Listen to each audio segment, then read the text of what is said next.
This podcast is recorded on Gadigal land. Always was, always will be Aboriginal land. Hello and welcome to She Said What? I'm your host, Alyssa Harper, and this podcast is all about unpacking the chaos and the things we've had to push through to get to where we are. This is your safe space to learn from others' experiences, reflect, and then become your most authentic self. You're gonna giggle, you might cry, and you're definitely gonna get the tea. Let's get into it.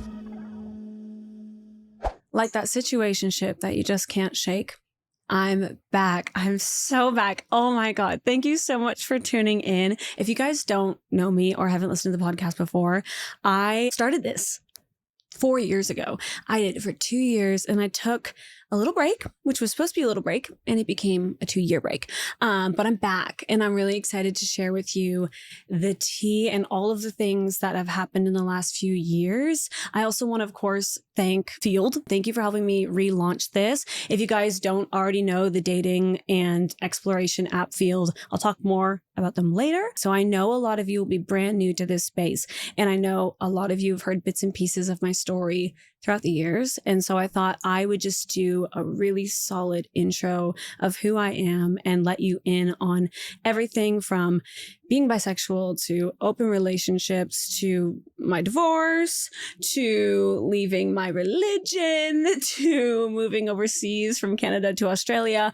A lot has happened. And I also want to take today's episode to encourage you that as you go through so many different seasons, you can remain strong in your values and you can be true to who you are. And I'm going to give you some tips on how you can do that. So let's get right into it. So I grew up in Canada. I grew up with my mom, my dad, my sister's 3 years older than me, and I grew up in a Christian household. We always went to church. We were very involved in it. I became very involved in it when I was 15, and I went to lunch with the main worship leader at my church. And this is like a multi-thousand person church. It was pretty big. And I was there with my parents and he was like, we want Alyssa to sing. Because at that point I was loving singing at school. I was posting YouTube videos. I was doing like gigs in my area, and it's like a small town. So he knew that I was doing those things. He invited me in to join as worship leader. And so I did. And that was a lot of pressure from the time I was 15 to live a lifestyle that reflected the values of the church while I was coming into who I was becoming as a young woman. And so that was what I did from the time I was 15 until I was 18. And at one point in high school, I found out about this program that a big mega church, you might know what it is, I'm not going to say the name, but it's based in Australia, have a leadership college, and people would come and learn theology from them and learn music from them and be a part of their church. So I decided I was going to do that. So 6 months after high school, I moved to Sydney, Australia, and it was really scary. It was a whole new season. I remember, and I've shared this before, the day I left, I had the biggest anxiety attack, and it was my first proper anxiety attack of my life. Many more to come, little did I know, but it was a big thing for me. And I moved overseas and I absolutely loved the experience of being there at the start until I really realized what it required of me to be a part of such a program and to be so involved with values that you have to maintain, even if they aren't your own. And so at one point, about 2 years into the program, I decided to leave. And I decided to not just leave the program and leave the school and leave the profession I was planning on having with being a worship leader. I left everything. Like I left my friends at the time. I knew my family was all Christian and I felt like I was leaving everything behind. And I've said it before actually on the podcast, but I felt like the rug had been pulled out from under me and I was just like floating and I had nothing to hold on to. So that was really scary. But I was doing that alongside my husband. So what happened was, just to backtrack a teeny tiny bit, 6 months into me moving to Australia, I met somebody and we fell in love. And within 8 months of us dating, we got engaged. I was 19. And yeah, it was crazy. But at the time I was just like, this is what I've been told my whole life is like the goal. I'm just like getting there sooner. Like, sorry, I figured it out before all of y'all. Okay. And then 6 months later, we got married and it was during COVID. It was during lockdown. My family wasn't able to be there. It was a crazy thing to follow through with, but I just really wanted to live with my partner. And I was a part of a community where I wasn't allowed to live with my partner and be involved with the program that I was in if I wasn't. So we did it. And we had a beautiful relationship, obviously. And I've said to you guys leading up to this podcast, I'm going to be posting this. I'm going to be sharing all the tea. I'm not talking shit on anybody. Like, I am so grateful for that relationship and everything that it provided to me. And we were together for about a year in this marriage before we started to go, wait, we actually don't like fuck with this, like, church and all these things that we're involved in at the moment. What if we started to slowly back away? And we did. And we did that together. And it was so healing to do that with somebody else. And that's why I say that, like, oh my God, that relationship provided so much. I'm so grateful for that relationship. And yeah, so we got to the point where we decided to leave.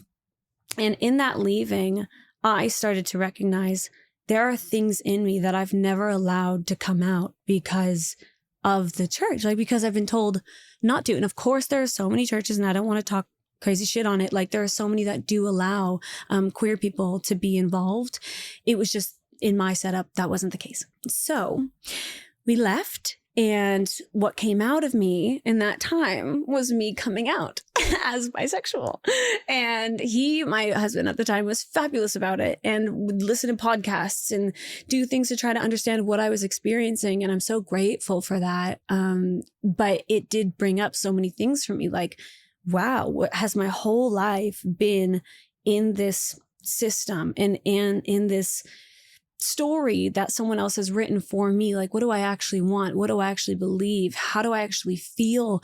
And how do I identify in terms of my sexuality? So I did come out as bisexual, and it was so good. And I was able to chat about it for a while with my partner. We got to the point where we both recognized that we missed out on stuff. Like, we felt pressured to get married. So we decided to start an open relationship, which I have, again, shared about on socials before. But you guys have had so many follow-up questions, and I haven't really known how to answer all those things because they are very personal and they're things that we decided would work for us. But what I will say is that it did give me the opportunity to explore relationships with women, which was something I had always wanted to do in a space that didn't feel shameful. It's not that I hadn't before. It's just that it had always been like a sneaky secret. Whereas, like, I was able to do that in an open way. And that was so healing for me. And just to keep the ball rolling, because there's a lot to cover. Oh my God. We got to the point where we actually both did meet somebody in our open relationship that we wanted to explore a relationship with further. And in that period, we knew that we had really served the purpose that we were looking for from each other, and we were ready to move on. So we came to the point where we decided to divorce. Which sounds crazy. Also, fun fact, you have to be separated for a year before you're allowed to divorce. Did you know that? Yeah, didn't know that. But I always say divorce when we broke up, because that's what happened, So we split up. I ended up moving in with my new partner that I was seeing. And again, that relationship was fabulous. And I think we built each other up so much. This person was also a creative person, also did content creation, and we learned so much from each other. And again, so grateful for that relationship. And I want to stop for a second just to say the reason I am pointing out my relationships in this is because the whole point of me telling you all this is to go, I've had a lot of change. And relationships are something in my life that are a big part of my life, because maybe it affects where we live. Maybe it affects how we act. The people in our life and the things that we do affect us so much. And we are what we consume. And so we had that relationship. I ended up leaving that relationship. And then I had my first big single season, my first big season of being single in a very long time. And that was so good for me in the long run, but so hard in the time of it, because I didn't realize how much I identified myself with the person that I was with. It is so much easier to not take accountability for who you are and what you do and how you've kind of ended up if you're constantly putting it on a partner or a friend or your family or the religion or the thing that you're a part of. And something I want to really point out for you guys today is like, if you identify with these things in your life to a certain extent, that is fine. But if you identify so much to the point that without them, you wouldn't be yourself, that's where we want to go a little bit deeper and ask ourselves like, who we are. So to finish off the story, I ended up taking this big single season, and you might have seen me posting a little bit with one of my really good friends. Her name is Lizzie. God bless her. She moved to London 6 months ago, and I'm dying without her, but it's okay. I posted a reel before she left being like, just because you're single doesn't mean you're lonely. And then she like comes into the frame and she's holding flowers that she got me for my birthday. And it was so cute. And it really was the season that I needed to be like, I do not need a partner to be me. I do not need a partner to do my job, to do scary things. Like I can do that on my own. And I am so grateful that I took that season, and it led me to so many beautiful friendships and learning how to lean on friendships, learning how to lean on even my family, my mom, who I FaceTime all the time, and knowing how to care for myself when nobody else is telling me I have to do it. And if you are that person right now where you're like, I can see that I am who you are, where I leaned way too much into a relationship. I hope you see that it is possible for you to be alone, and that is something that you can absolutely do and grow into and learn how to be confident in. So going forward, I started hanging out with some friends that I hadn't hung out with in a while, and I did meet someone. And now, if you've seen on my socials, I do have a new partner, and how cute. And I'm doing that in such a healthy way now for me, but it was hard to get to that point. And honestly, it's a big reason why I wasn't able to get back to the podcast for a while, because my podcast, for the most part, has been a lot about relationships and sex and sexuality. And I was scared to like come back into this space to not have it worked out. And as much as I do not have it fully worked out right now, I definitely have so much more confidence in who I am individually without all of these other things that surround me. And other than that, just to kind of finish off my story, throughout those seasons, I worked in hospitality for like 8 years, I want to say. And then I became a Pilates instructor. That was something that I needed to do because I left the church, and I was like, well, shit, I'm not going to be a worship leader anymore. What the hell am I going to do? So got into Pilates. And then eventually I was able to quit my job at Pilates, and now I'll help out every so often for fun because it's so cute and I love to be involved in the community and the women there. But I get to do content creation full time, and I'm so grateful. I'm so fucking grateful to be a part of this community and to be able to bring up conversations like this that are hard for me, to be honest, in a way, because it's vulnerable. Like it's tough to share the things that people could judge you for. And I know sharing these things that there are people who will be like, they'll be like, you're crazy. You're crazy. Sorry, you got engaged when you're 19. Sorry, what? The amount of times I've told people I was like, when I was in an open relationship, that I was in an open relationship, and they looked at me and they were like, how? I could never. And I was like, girl, this ain't about you, you know? But it's such a thing for me where I have had to get over the idea of people thinking that I'm crazy or I've made crazy decisions, because I'm so happy. I'm so happy where I've landed. And as much as I love my current partner, and as much as I hope that this partner is who I will be with for a lifetime, I have gotten to a place where I'm confident enough in myself to not need to hold on to that so tightly. And it's such an internal thing and it's hard to explain, but I'm so much more releasing as a person. And I'm very proud to be in that place. So that's me. Thank you so much for listening to my whole story. I hope that filled in some of the gaps. If you've come in at certain times, you followed me at different times, and you don't really know, what actually went on. That's what went on. And now I want to get into, why I've shared this, like what I really got out of this whole experience. And of course, it's a lifelong journey, but I have definitely been able to back out in the last 2 years to stop and to go like, who have I become in this process? And with so much change, we need to find ways to find stability, to find who we are. And so I want to share with you just a few tips of how I was able to maintain all of those things that I love about myself from when I was younger, but do that in seasons where it's been a little bit harder. Okay, so something I found and what I've been hearing from you guys on socials is that the dating app fatigue is real. The same answers to the same prompts and trying to adjust your profile just to please someone, it's making us feel more disconnected than ever. And that's why I've partnered with Field, because they've carved out a space for you to find yourself. On Field, you have the breathing room to explore your desires and even find communities that share your interests, like Pilates, going to the beach, and new cafes. Or at least, that's what I love to get up to. Free from ads and completely independent, this is the place that draws curious, playful, and open-minded people, the ones you've been looking for.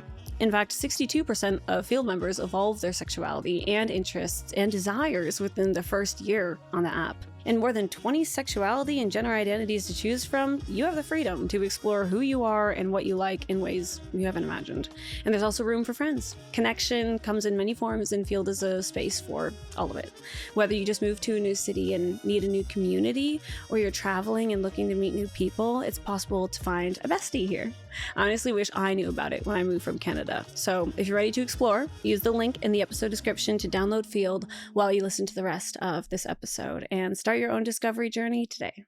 Okay, number 1, I want you to ask yourself, what are my values? And I've spoken about values so many times before, but I think it is so important, especially when it comes to this topic, because when we don't know what we bring, when we don't know who we are or like why we bring value to a relationship, to a friendship, to a job, we will lack confidence. Like you're going to lack it because you don't know why someone would want you in those spaces. And if you could this week sit down with a journal, and it's something I would say I do probably once every year or so, and ask yourself, what are your values? You can even Google list of values. You can find them there. I'll share with you a few of mine. And these are things that keep me grounded as I move through different seasons. So 1 is ambition. I've always noticed that even in a season where I'm stressed and a lot is going on, I will do my best to push myself and to do the thing that is scary, even if it's out of my comfort zone. And that is something that has taken me through a lot of different challenging seasons. And that's something I'm proud of. And you should, if you are doing this, by the way, when you're doing your values, if there are things you're like, oh, it feels like I'm gloating, or it feels like I'm like talking myself up, don't do that to yourself. This is for you, okay? I'm the one telling you my things, okay? You don't tell anybody, all right? Another one is inclusivity. Inclusivity to me has always been a value. Like in any space. When I was in school, if I, would see someone sitting on their own, I would have this feeling, and I wouldn't always follow through. I'm not saying I'm perfect, but I would have this feeling of like, I should go talk to that person, or I should go like include them, or like ask them, or if I'm in a conversation with people and someone's a bit quiet, I'll try to include them. It's something that's really important to me. And as I've gotten older, I have learned that inclusivity is so much more. And being a part of the queer community, I am so adamant on being not just inclusive towards the people that look like me and sound like me and act like me, other bisexuals or lesbians, or I want to talk about trans rights, educate myself on those things. And so inclusivity for me is really important. Like if I'm watching a show and I'm like, oh, wow, they really scripted that well, where that character is trans or they are queer or they're gay or whatever, and they haven't like sensationalized it and they haven't made it like this token character, but they're actually just like a queer person who happens to be in this show. Oh, I love it. I love it. So that's a value of mine. Absolutely. And then the last one that I can think of is creativity is actually another big value of mine. And it comes out in so many different ways, but from like makeup to fashion and all the things that I talk about, I love it. I grew up singing. I love music. I love piano. I've played classical piano my whole life, and it's a super important value to me as well. So if I'm in a season where I've just moved out of my last place and I'm getting a divorce and I'm moving in with a new person that I've only met a few months ago, and I want to maintain who I am as a person, I can look to my values and I can be like, okay, how am I being creative every day? How am I being ambitious? And yes, there are seasons for everything, and sometimes we can't always do everything all the time, but knowing who you are and what those things are, just knowing what you like and knowing what you provide. For example, like if you like going to the gym or you like gardening or you like reading, doing those things and finding that consistency. Number 2 is don't expect to have it figured out anytime soon. I'm so sorry to tell you this, but you won't. You won't. And there is no place to arrive. There is no point where you're going to get to in your life where you're like, oh, perfect. And that's the life that I was looking for. Like, it doesn't happen. It doesn't happen. And as much as you will absolutely have moments who will be like, wow, my life rocks. Like, I made it. This is great. You'll have moments like that. Life hits ya. Life gets ya. And stuff happens. And I know you know that. But sometimes we just need to take a second to check ourselves to see if we're trying to figure things out in a way that is linear. If you think that every day you're just going to get a little bit hotter and a little bit funnier and a little bit smarter, you have a little bit more money, things are going to look prettier around you and things are going to get easier, it's just not true. Like, it's just not true. So take a moment to recognize if you think that way and try to change the mindset, because it is so easy to get locked in that. And instead, what we can do is look at every single day and find joy in every single day and take stock of our lives and ask ourselves if we're on the right path and try to move forward with an intentional way of living. Number 3 is figure out what routines work for you. My favorite routine every morning is my gratitude journal. And I know it sounds so like health and wellness influencer cringe. Okay, I know. Okay, so don't stop. I understand, but it seriously helps me. I'm so sorry, but it seriously helps me. I've been doing it for years. I wake up every day, pull up my journal. It's like before I've taken my Invisalign out. Like, it's before I've brushed my teeth. I don't even have my contacts in. My glasses are on. I look so cursed when I'm doing this, but I'm sat there with my journal and I write down like maybe 5 things. And I have had periods in my life where I'm like, everything sucks so bad. Maybe I'm going through a breakup. I think all my friends hate me. I feel like I look like horrible. You know, I'm just in one of those seasons. I will literally write in my gratitude journal, I have a roof over my head. I have running water.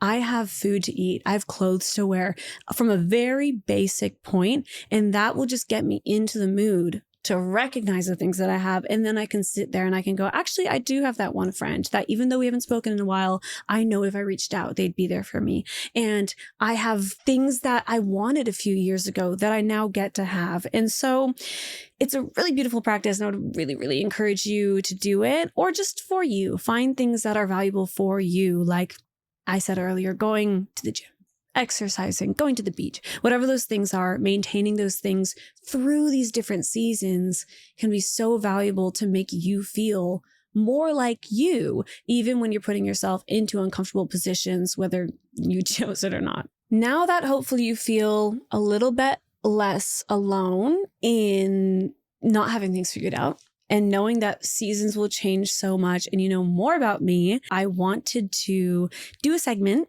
just specifically on the questions that I get the most about dating. And because, of course, we have our beautiful sponsor, Field, of course, we're going to talk about dating. Duh. Okay. So question number 1 is, what are my top 3 green flags on a first date? Number 1, curiosity. Okay. Someone who I feel is genuinely curious in like my responses to the things that they ask me. Like, if they were to ask me, what do I like to do? And they would be like, that's really cool. I like to do this, straight away. I'm like, oh, you weren't listening. And that stresses me the fuck out. So curiosity is really important to me. Another one is vulnerability. Like, then when I ask you questions, are you going to be honest? Like, are you going to tell me what you've experienced or like what you struggle with? Because to me, vulnerability in relationships and friendships is like the key. Like, if you just are hanging around people and you're not talking about anything you're experiencing, I don't know, maybe I'm just a girl, maybe I'm just gay, I don't know what it is, but I need to get into the nitty gritty of it. Like, I need it. So that's really important to me. And then another one is initiative, like somebody that just makes plans, follows up. I will equally do that, but just, I think someone who makes me feel wanted in that way. So next question is, what are my top 3 red flags on a first date? Okay, first of all, someone, and this is genuinely probably my biggest one ever, is someone that just like doesn't align with my values and even like my politics, if you will. I hate that word because it sterilizes just the idea of wanting every human to be equal, like queer rights, okay, trans rights, supporting immigrants, free Palestine, like these things. I'm so sorry, but I don't have the time in my day to teach you. I don't want to teach your ass. I don't want to. If you don't care for minority groups or groups that don't look like you, don't act like you, don't sound like you probably have a lot of privilege, and that's okay. But you're probably also not educating yourself on those people. And for me, inclusivity is one of my values. So I know off the bat, if you don't feel like you have enough knowledge in that area, especially as a bisexual girly, if I'm dating a man, he needs to have done the work. Okay, so that's my biggest and most important red flag. The other two is if someone ever says my ex is crazy, chances are their ass is crazy. Okay, that's just how that goes. And I think we all know that by now. And the last one is this swag gap. Like age gap, fine. Swag gap, not okay. I'm so sorry. Like maybe it's a bit superficial of me, but I want to feel like you like how you present. I want you to like fashion. I want you to like aesthetic things. I want our home to be beautiful. Like I like those things. So you need to have vibe. You need to have a good vibe about you. Okay. Next question. Do I need to prove my bisexuality by dating people of more than one gender? I had to answer this question because no. And as much as I have had those experiences with women, I've always promised myself that I would never purposely share those stories to make my bisexuality be valid to other people. If it is not important for me to share those things, I'm not going to, because there are bisexual people who do not have those experiences, and you are just as valid, and you need to know that. Okay. How do I communicate to women when I'm out that I'm queer? And okay. So this is kind of like, it's a kind of a hard question because a lot of it comes down to your vibe. So like eye contact, super important. Just keeping strong eye contact.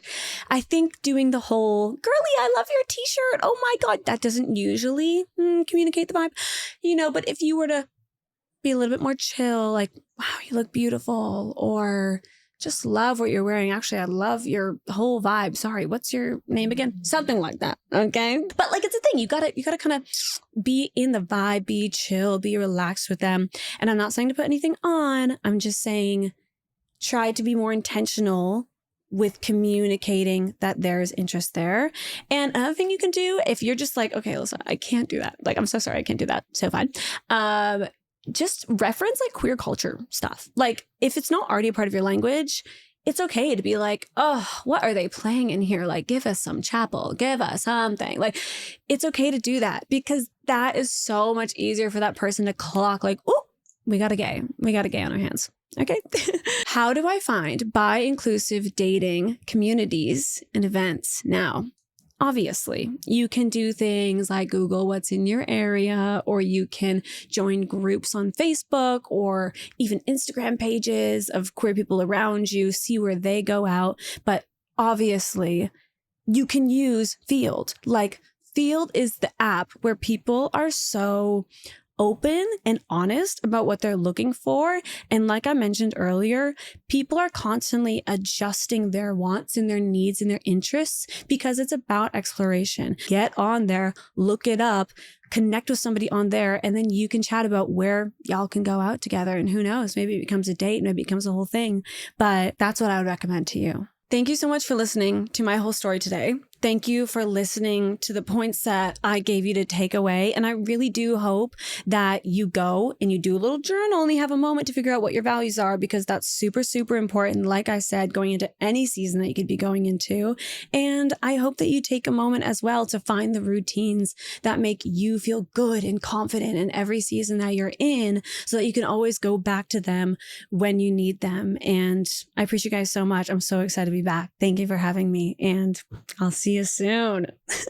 Quick, before you go, if you want to have a say in future episodes and you want to hear more from me, you can follow me at Alyssa Taylor Harper on Instagram and TikTok, which will also be linked in the description.